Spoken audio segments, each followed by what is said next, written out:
Oh my God, you guys, this has to stop. This is out of control. They're making guns in China now and they'll ship them to your door. It's outrageous. This is outrageous. Look at this. It's a Glock. It's a full-on Glock. Anybody could just buy this. It comes with a magazine and everything. Just everything you need. Put the magazine in the pistol. Rack the trigger. Start ejecting shells.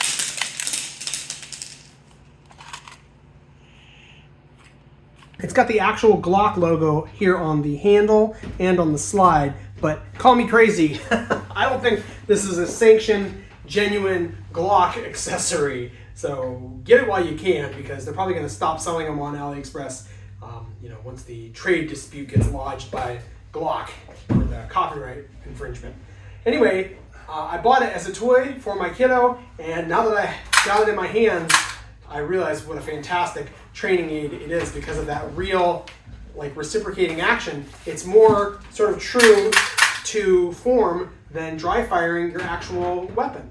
And yeah, you can squeeze off more than one round. So if you rack your slide on your actual weapon and do your concealed carry drills, you're gonna get click, and then you gotta pull it again and go, which is bad muscle memory. Whereas with this one, you can do your drill and squeeze off multiple rounds. Now, the big problem is that front sight is double the width, and they did that so that they could put this screw to mount the clamshell together. That's problematic. So maybe I'll glue that together and then carve it down or something so that I can get an actual sight picture through the notch, because this occludes or blocks the entire notch as it stands. So it's a little bit inaccurate as a training aid in that regard. But man, this has so much promise for just a really inexpensive, fantastic training aid. I'm gonna fix that sight picture, carve down that front sight, which means I need to take this screw out. And since I'm already gonna be doing that, let's take a look on the inside and see how this thing works. Looks like I stripped out this screw. There we go, got it. All right, well, this is a pretty fun little mechanism. The catch here is going to interface with this little element on this half of the clamshell. So as you first start to pull the slide back, it's going to catch right here, right there. And so it can't pull the slide. So as I first start to pull the trigger, you can see this spring right here is actually getting stretched out. And then it's going to get to a point in the trigger pull where that catch gets pulled down and releases. And when that gets released like so, it suddenly, catastrophically or instantaneously just allows, breaks free and allows the slide to slide to the back. And when it slides to the back, it then activates that spring, which is going to be a lower weight spring than the front one. So the front will, it's returning it. I'm sorry, this is a higher spring rate than the front one. So it will return back to neutral. So that's how it reciprocates. And we can see that in action. Once again, if I just kind of put the clamshell together here, see, nothing's happening from here to there. It's just stretching that spring up in the front, and then it goes click and releases, and it goes quickly to the back and comes back. So now the question is, how does it eject the shells? And that's another kind of clever bit of functionality. If I will partially insert the magazine in there, and then let's slide this back enough to where we can engage the the slide catch. Put this all the way up into the handle. We can see this ramp though. That's key. It's going to come in play here in a second. Okay, so now as I release the slide lock, and this slides forward, this element right here strips around from the magazine. And so now it just sort of sits in that chamber in there.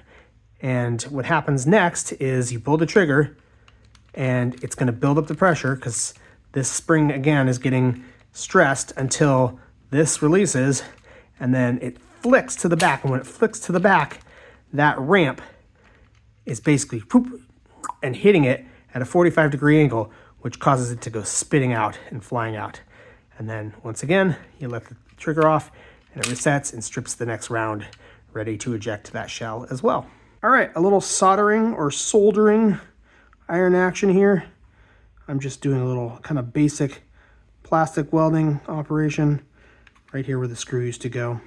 I'm not going to go crazy with it. I don't think there's going to be that much stress put on the joint here. And because this is ABS, I just have my soldering iron set at 240 degrees Celsius. I got this jank life, and it is janky, let me tell you, aptly named here. Battery operated Dremel tool, 3 speeds, and even the fastest speed is really quite slow and underpowered, but I think it's good enough to do this job, so let's give it a go. Yeah, that'll work. And there we go. Now we have a sight picture. This is a dry fire training aid. It just sits in the chamber where a normal round would sit, and it's got this rubber switch on the back, so when your firing pin hits the switch, it makes the laser turn on. Right? And then, because it's centered in the bore with these O-rings, you get a pretty accurate idea of just where your round would end up. My 6-year-old kid actually figured this part out. You pull the trigger back, you don't let go of the trigger, and the slide can slide, so you can put the slide catch on. So I don't see any reason why something like this couldn't be mounted right here, even at the front of the barrel. So as you pull the slide back, you could do the adjustment screws to get the laser pointed where it needs to go. And then you could just run a couple of wires down the body here, so when the trigger comes all the way to the back, it activates a little switch back there, click, and for a quick second, or I guess as long as you're holding the trigger, that laser would be squeezed. So you could use this as a laser pointer if you wanted to just hold the trigger. You can also use it as a momentary indicator of where your shot just went. And for like, what, $14 or something insanely cheap, you would have the most incredible dry fire aid. To get this functionality these days, they have these like pneumatic systems that don't work very well. They go into your actual firearm and they activate the slide, and so it gives the most realistic feeling. It's not realistic. Even that with your actual firearm isn't very realistic. So this would be realistic enough just to get you that muscle memory all those times that you want to train in your bedroom. You don't have to go to the range that day. So there's a real possibility here. I hope somebody in China is hearing me talk about this. Please make it happen. We would all love to buy this for like 15 bucks. And in case anybody's wondering why the laser is more functional than just what we have here already in our hands, it's because the laser tells you how much movement you have. Everybody imparts some side-to-side movement with their trigger finger as they're pulling, and the laser actually down at the end of the room or wherever you're aiming at will tell you that, because that split second that the laser's on, if you see it move for that split second that it's on, so there's only if this was reciprocated, like as the slide slams to the back like that, if that's when the laser turned on, there would just be a split second that the switch was activated. And so in that split second, if you don't see the laser held perfectly still like that, if you see if you see a little dart like that, you know that you're not holding the gun correctly. You're supposed to hold like this and then lift your elbows so that you're getting that inward pressure with this part of your hand and with this part of your thumb, which really holds the barrel down, but it also keeps that side-to-side motion limited. So it's really good as a training aid to have a laser, and there's just the possibility here for such a little amount of money is really phenomenal. I'm the YouTube algorithm. You should subscribe to Design Prototype Test, ring the all bell and become a fiscal supporter by clicking on the links. As your benevolent overlord, I'm telling you that it will make your life better. Rather than allowing me to keep force-feeding you mass audience, vacuous content, you'll actually be shown the interesting stuff that most people miss.